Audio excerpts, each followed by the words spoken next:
Azərbaycanda mina əməliyyatlarına Avropa İttifaqının dəstəyi bu ilki yardımla birlikdə ümumilikdə təxminən 23 milyon avroya çatacaq. Bu barədə Avropa İttifaqının Xarici Əlaqələr və Təhlükəsizlik Siyasəti Ofisindən bildirilib.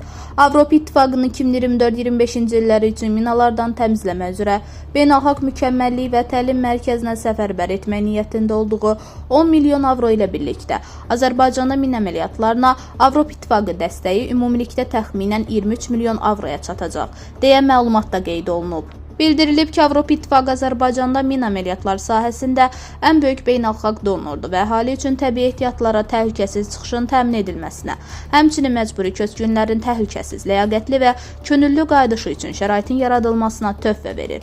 Avropa İttifaqı üzv dövlətləri ilə birlikdə 2024-cü ilin may ayında potensialın yaradılması, təlim, mina riski ilə bağlı maarifləndirmə və məlumatlandırma, eləcə də zərər çəkmişlərə yardım göstərmək üçün minalarla mübarizə üzrə Avropa komandası təşəbbüsünü başladıb.